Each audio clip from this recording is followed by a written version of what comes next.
Cable Center for a special evening that we have for you this evening. And a special thank you to Lieutenant Governor Diane Primavera for joining us tonight. We are here on purpose. We chose Colorado and specifically Denver as our home base because this state embraces and celebrates diverse voices and artists. The past 2 years were a huge challenge for organizations and individuals across the board, and the negative reverberation across the arts and cultural communities was significant. Many similar organizations did not survive or had to make substantial changes. I want to take a minute to thank our board of directors for their tireless amount of time and work they put into helping weather the storm and return back better than ever. Board, if you're in here, will you just give a wave?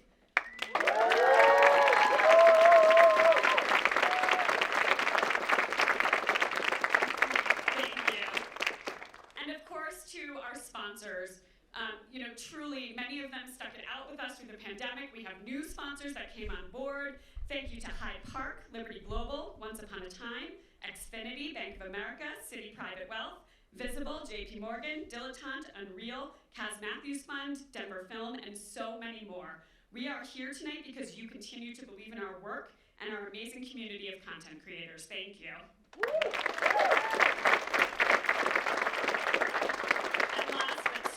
Not least, the SeriesFest staff. SeriesFest staff, there's a lot of you in here.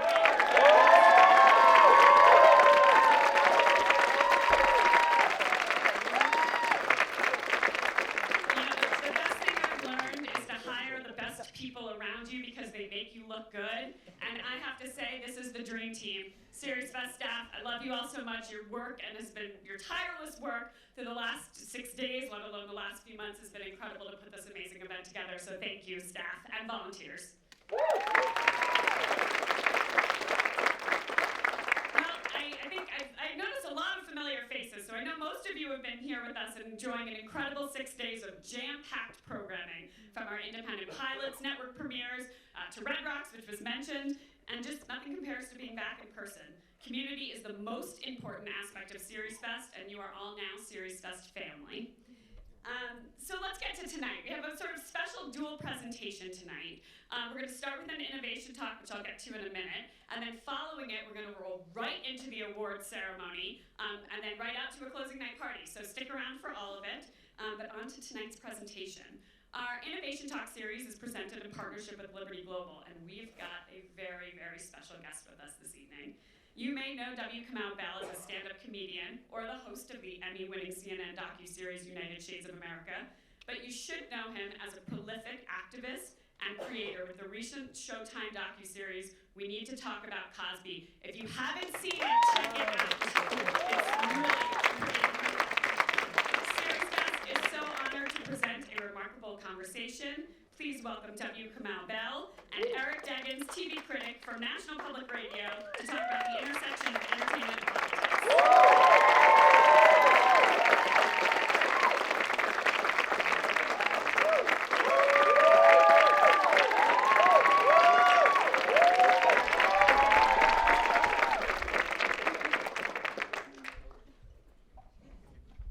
We're a finely oiled machine here, ladies and gentlemen. Can't even figure out where to sit. I think we're a little out of practice, man. It has been a while since we've been in a room with people talking about stuff. Yeah, so I'm not that into it, honestly. I'm not that into it. I think the pandemic pushed me out of rooms with people, but I'm doing the best I can, everybody. That's the level of sacrifice you're getting. No, I hope you appreciate it. No, it's really quite a people. Pants. Okay. Don't worry, we got a whole row separating socially distanced in the front. From them, so. It's the first, I gotta be honest, it's the first time I've been in a room, it's like in a room of people, so like to hear people, like when she said the series and people clapping, I haven't been, the whole making of this has been like, You've never been in a room where people have clapped about We Need to Talk About Cosby. No. I've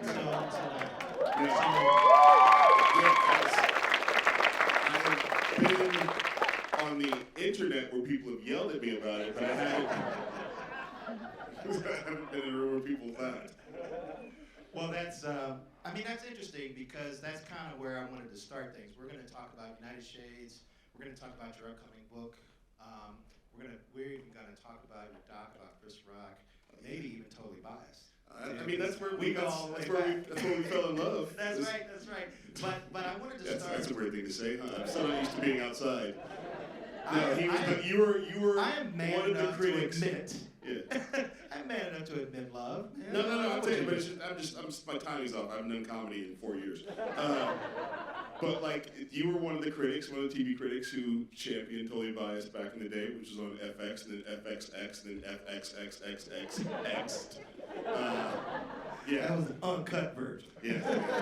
So I feel when I'm with you, I feel like it's like the guy, it's like we've been on a journey. And the cat's in the cradle and the silver spoon.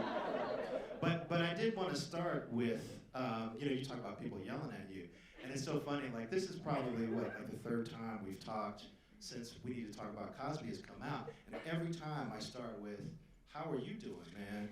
Because when that thing was about to drop, I could tell that you were excited to bring it to people, but you were also kind of worried about how they were going to react. And I think you had a lot of good reason to be worried. So now you're out of the sort of excitement of the initial release of it and the initial publicity, and now you got some perspective. And I'm just wondering, how are you now, and how do you feel about that whole experience of having that docuseries come out and having people react to it the way they did? I mean, I think before it came out, I was, I think it's always important as an artist to be to imagine your worst defeat, be your own worst critic, whatever you want to say. Not be an abusive critic, but like to be sort of to see all the lines and all the things that people could see in it, just so you're not like, what? I never imagined. And then also, I guess it's good to be your biggest cheerleader, but that doesn't really work for me. But it is like to sort of like, so I had prepared all these different scenarios of like what, and so I was really quite clear that like there's going to be some people who hate it no matter what it is. The biggest haters of it are probably going to be people who never watch it. I was just clear that like it's going to be people who just see that it's there, see my name, and they're off to the races, which is definitely happened. But then I was like, but my biggest fear was that the people who I wanted to like it would be like, whoo! I see you pulling a work in there, brother, but better luck next time. Yeah, no, I feel like we get an A for effort, but I didn't know that it would land in a way that we wanted it to land, and overwhelmingly it feels like people who have watched it have not only acknowledged the effort, but like feel like there's work in there that they haven't seen in this kind of doc before. So for me, that has been the biggest blessing of it. But yeah, it's also like, I don't know that I will ever separate myself from the like, is the other shoe gonna drop? But then that's kind of just how I roll. Yeah, you're a comic man, of course. Yeah. And I'm black. And a man. Black man in America. We're gonna get to that. Yeah. So you have said that Bill Cosby has become a catalyst in understanding America. I saw that in one quote. So maybe you could talk a little bit about that, and also kind of explain to folks who may not have seen it or heard about the docuseries exactly what you pulled off. So it's a 4-part docuseries for Showtime that is about the life and what I believe are the crimes of Bill Cosby. And you took on America's dad. Right? I mean, I definitely felt like, well, it's like any dad. At some point in the family, you have to go, we got to talk about dad. Like that's every family.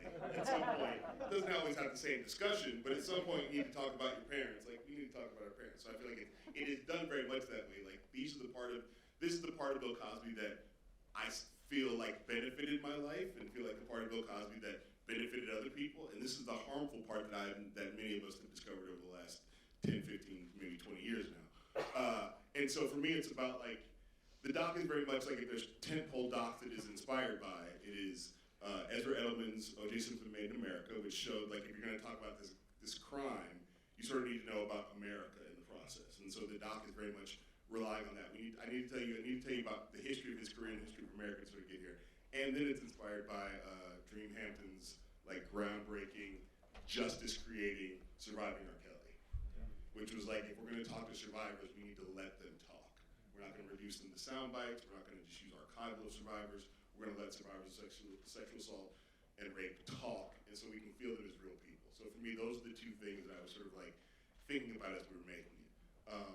And so yeah, and then the thing that is different from those is that I'm narrating it. So you're also hearing my personal perspective, which was not the plan when we started making it. It just sort of evolved as like, I remember showing an early cut of the first episode to like my wife and some Kate, who covered the book with me, and some other people, and they were like, I feel the work. It was like the review I was hearing. You did a lot of work in here, but it's missing you. And I was like, well, no, I'm a director now. I'm not going to be in it like it's United Shades. And it was just like became clear to me and other people that like, okay. And that was one of the good things about the pandemic is you had time to experiment because there was no deadlines.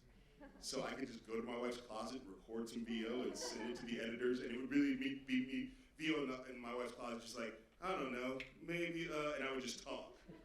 And I would send them like a half hour of just yammer, and they'd be like, that part is good, you know, which is why it's important to work with good people who understand the vision so that I could trust them, because I was like, I don't know what's here.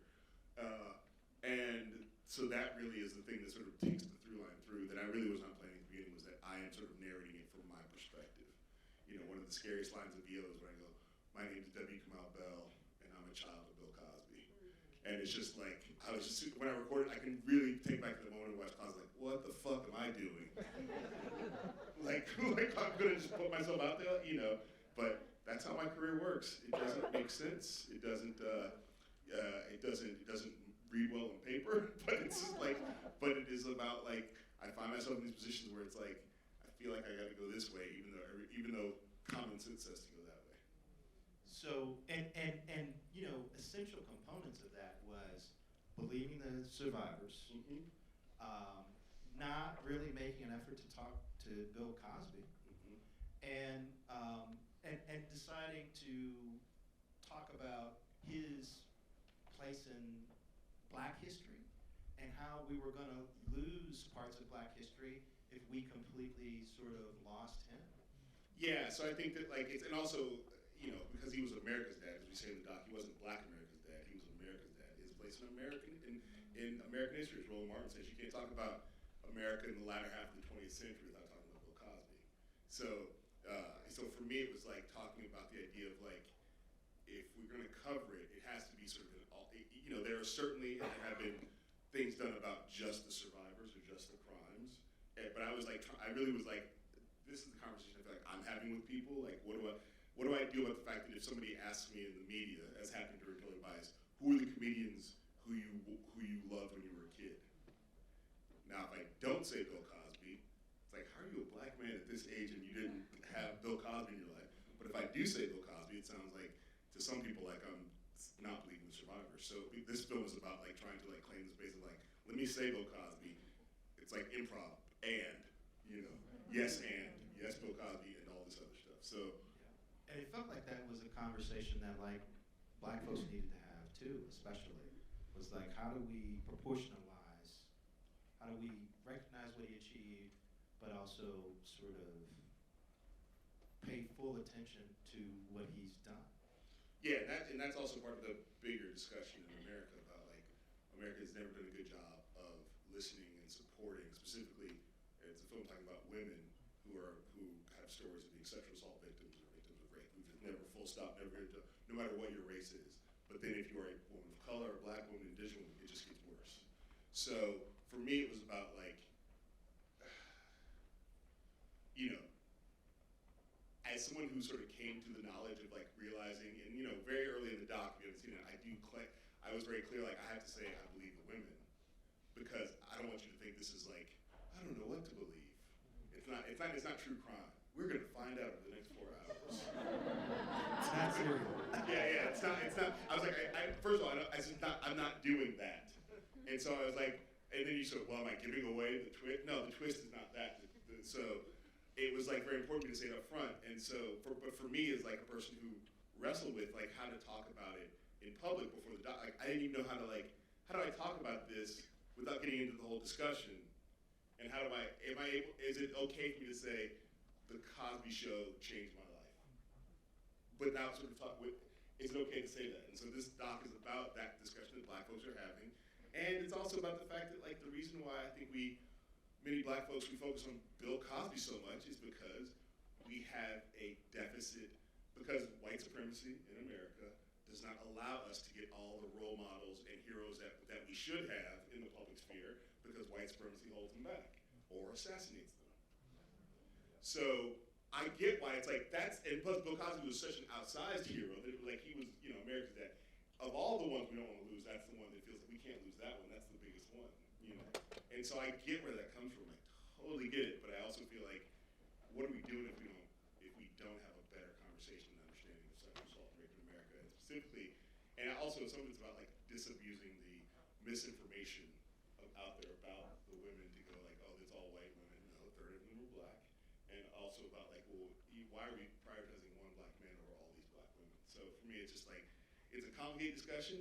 I really am proud of the work we put into it. There's parts of it that I'm like, that I really feel like we, even in the ways that like the tone changes in it, that you can get people to sort of have this emotional, nostalgic response to scenes from the Cosby Show, while also in the very next moment going, but you're not just gonna hang out there, we're gonna go here.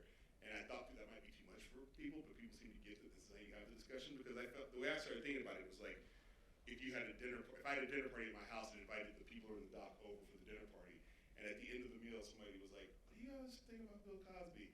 It would be a wide open discussion that encompassed more than just one version of it. Yeah, that's what I loved about, you'd show one woman who worked in the Playboy Club who said, working at the Playboy Club like liberated me. And then you had another woman who'd come in and say, well, working at the Playboy Club, objectified me and held me back. Yeah. And you could show all the different ways of seeing that incident or seeing Everybody's circumstance. true. Yeah, everybody's true.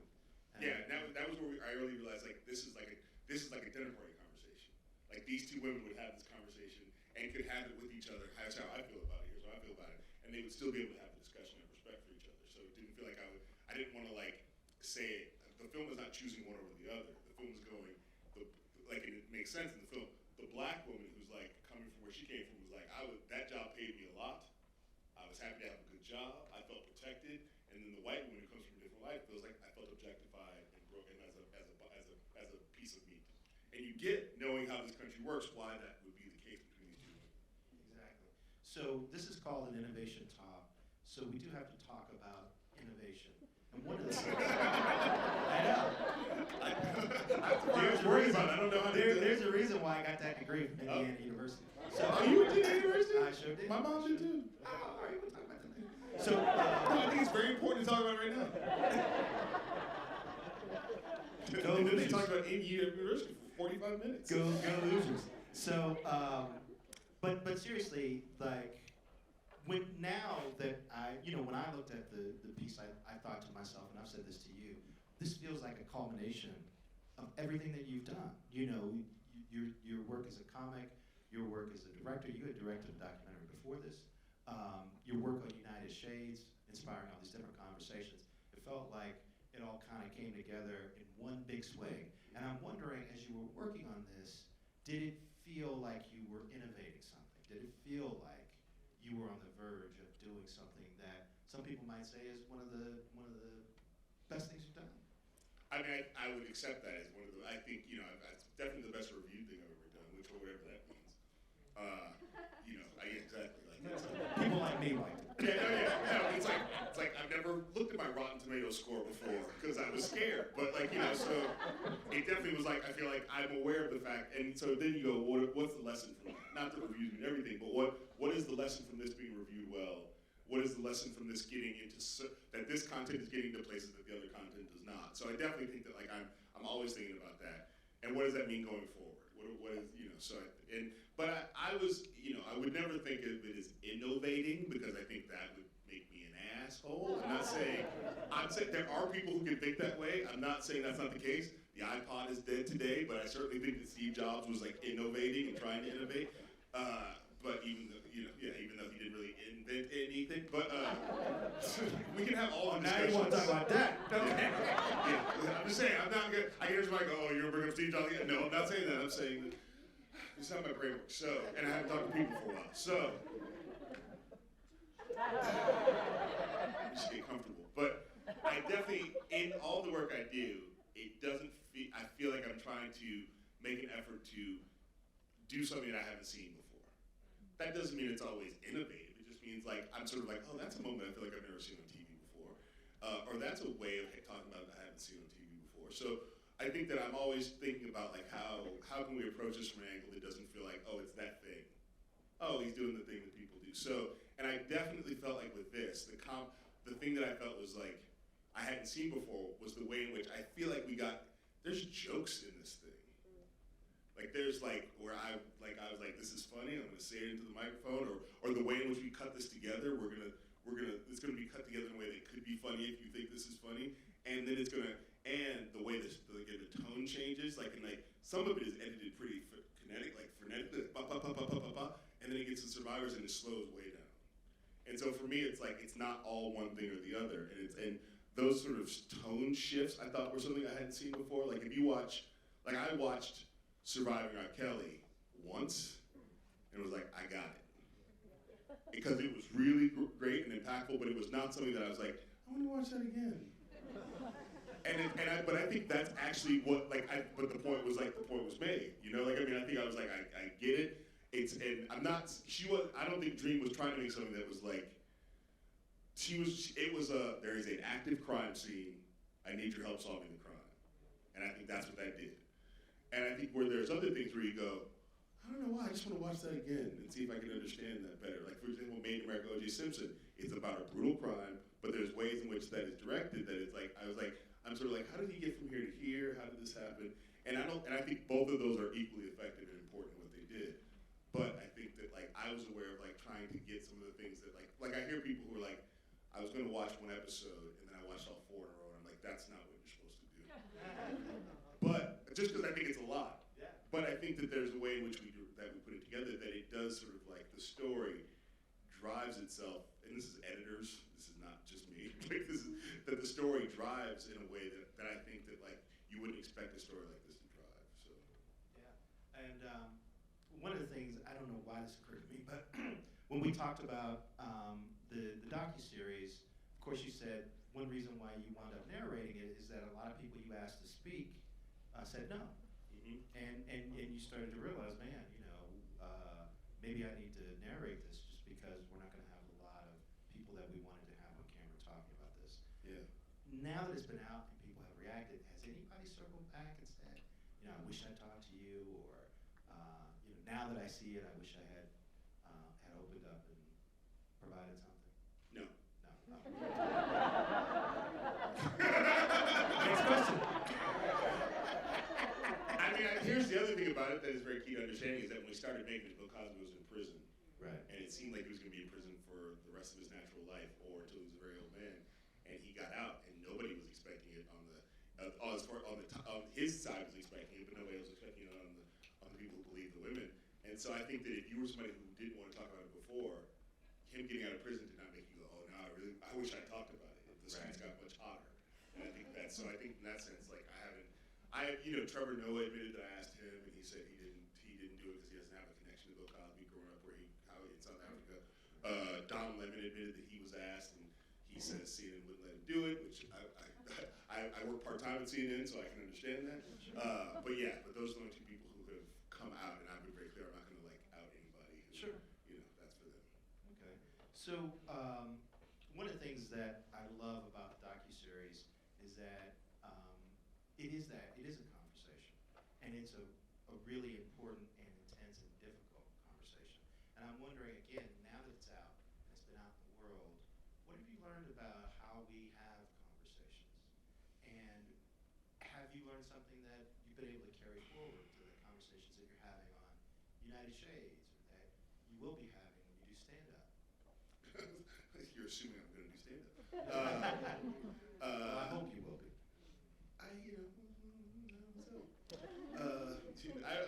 We can put you in a bubble.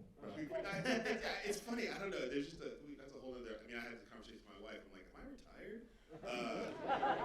I had stopped doing stand-up right before, in 2018, our 3rd daughter was born, and so my Netflix special came out. But then I didn't tour anything because our daughter was born. I stayed home. I stayed home, but I was like, I don't want to go out now. And then I was like, well, I know I'll start doing stand-up in 2020 because it's an election year. Yeah.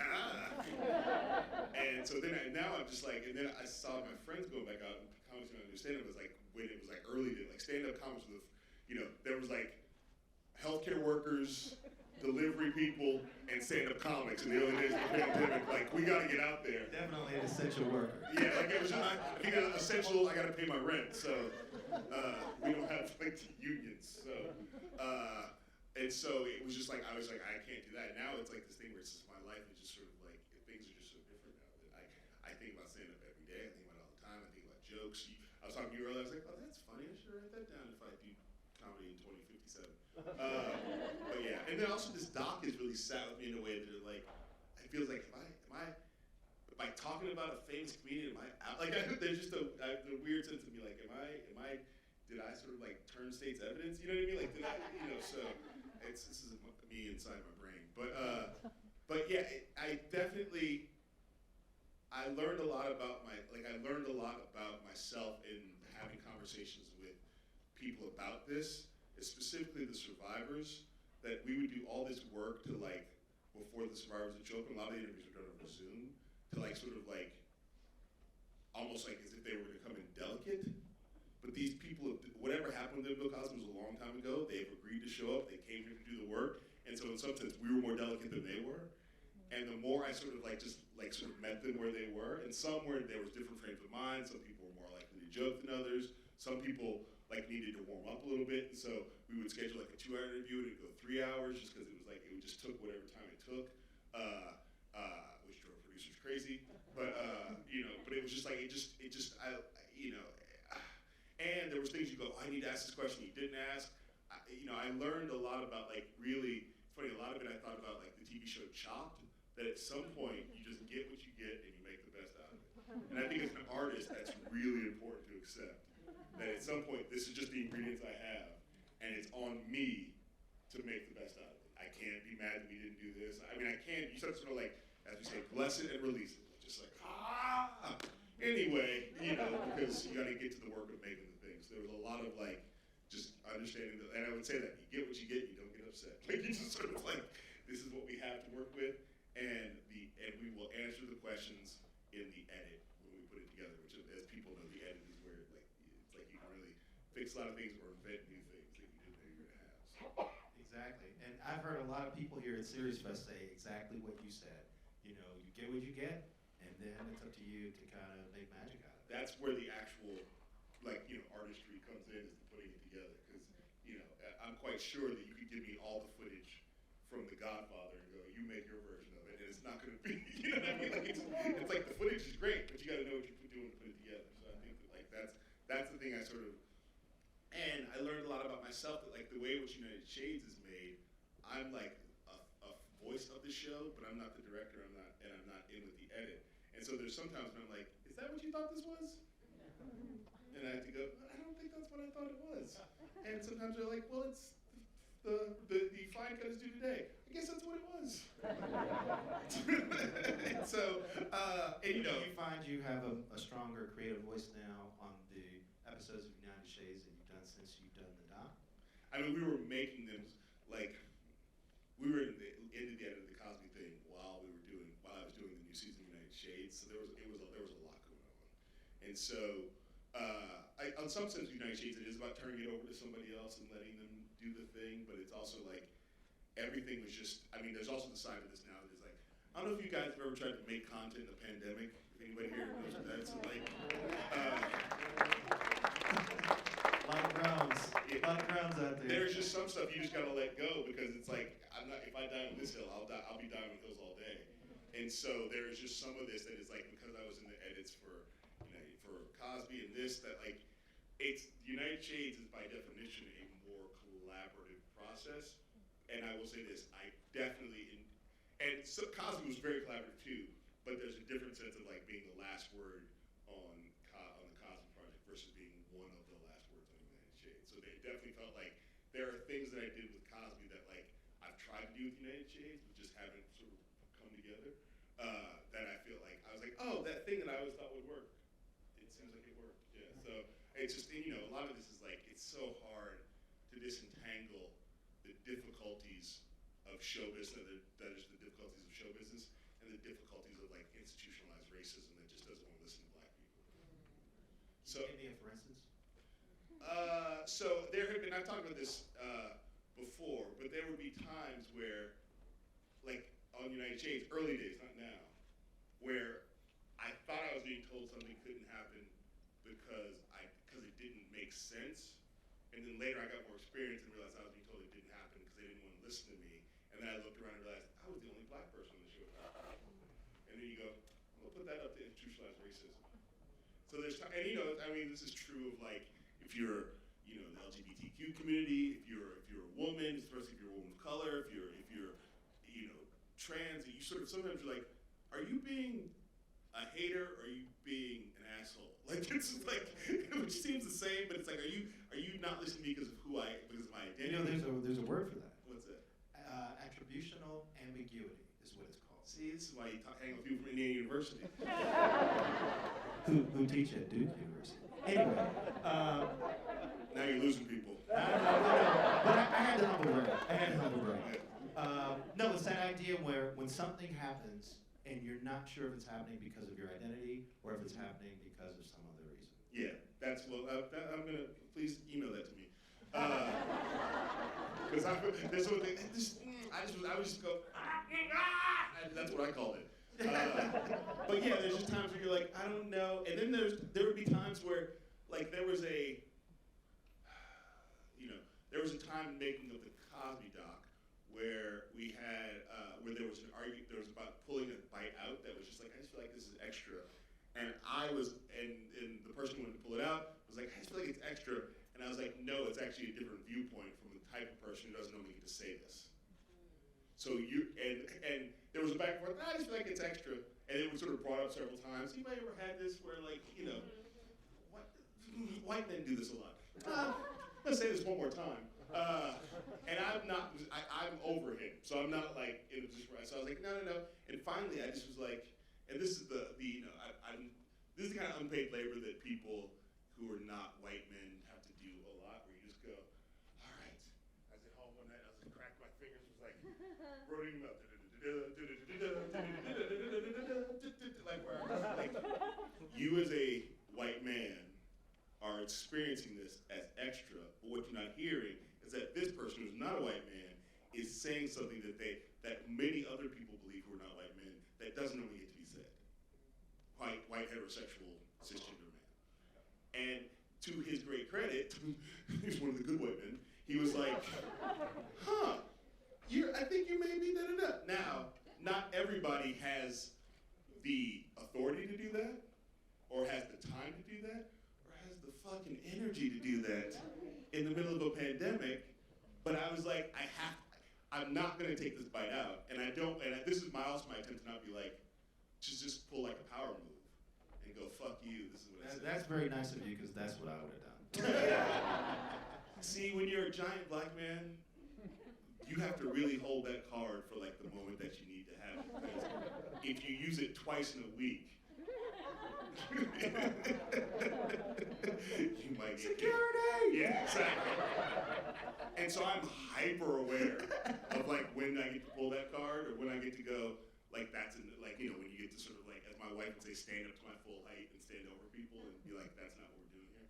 So, and it sucks because it's more exhausting to sort of like sit up and like, and I'm sure a lot of people in here have done this, have written the message where it like takes you 3 hours to go, fuck you, but you don't want to say fuck you. Yeah. Especially if you're not, if you're a person of color, black, not like LGBTQ+, non-binary, trans, whatever, that you have to sort of like really like, how do I make it clear that this is my line?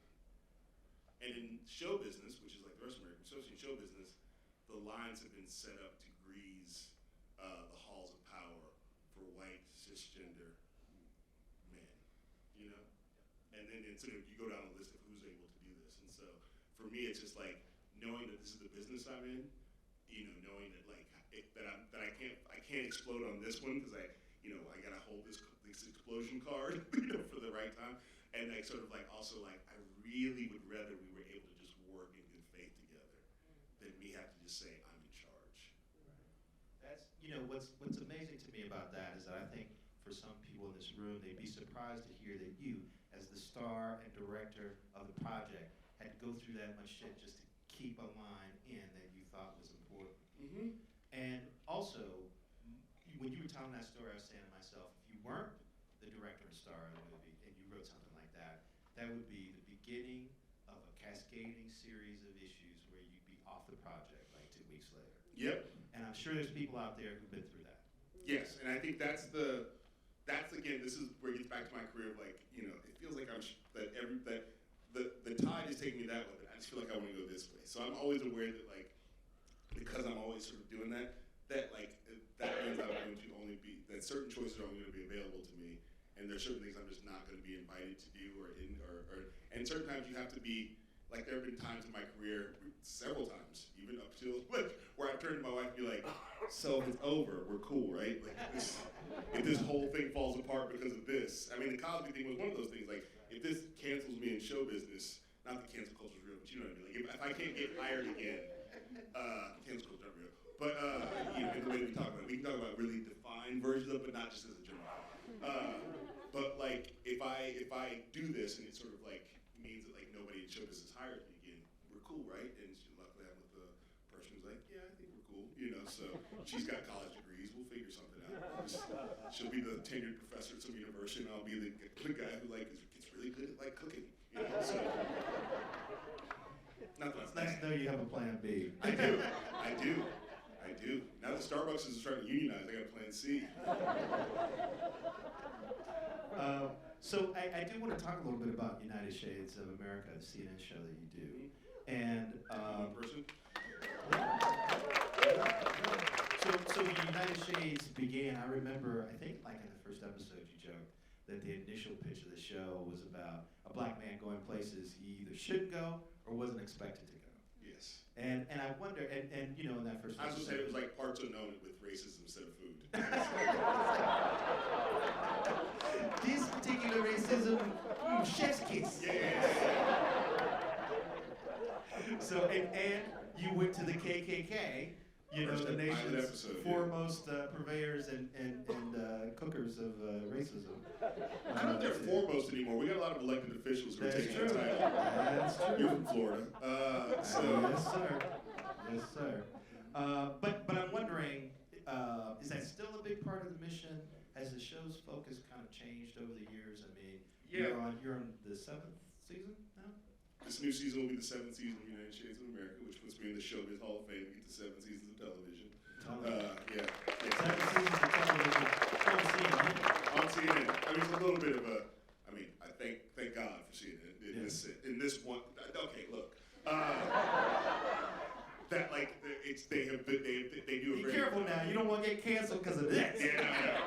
No, but when they have a show they believe in, they tend to like let it sort of ride. So I feel like they have done that with the show. So it's not the same as like being on, NBC on 8 o'clock on Thursdays. Right.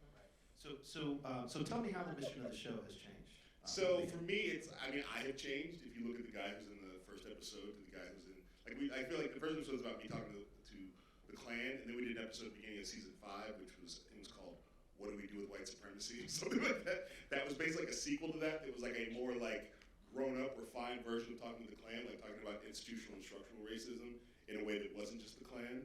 And that's the episode my mom is in, so of course it's the best one. But it's like really, it's a more new. The show has gotten a lot more nuance in its discussions, and I really have like steered clear of like, I don't want to talk to obvious enemies anymore. Like we were known for like the Klan episode at one point. The closest I've ever come to being like the left turning moves when I talked to Richard Spencer. We talked about you. We did talk about that. And so whether or not I feel fine about that conversation, but the country got so hectic. I was like, it's not about not platforming, but there are just better people to talk to. I just don't want to talk to. I don't want to talk to bad actors. And so every season I'm like, it would be really easy to go, and it's been pitched. Maybe you should go talk to those Klan guys again, see how they're doing. And that's where I've drawn a line in the sand of like, yeah, I'm not doing that. So we talked in the season 5 episode about white supremacy, we talked to ex-neo-Nazis and Klan members as a way to go, what were you thinking then versus what you're thinking now? Which to me is like a way more interesting discussion versus like, tell me why do you hate me? So I have the guy who's in the show has been radicalized by the show in a way that I don't think the makers of the show intended it to happen. So that's really interesting too, because it seemed like you could have had a series of stunts where it's Kamau goes to, whatever, hangs out with Marjorie Taylor Greene. You still can't do that.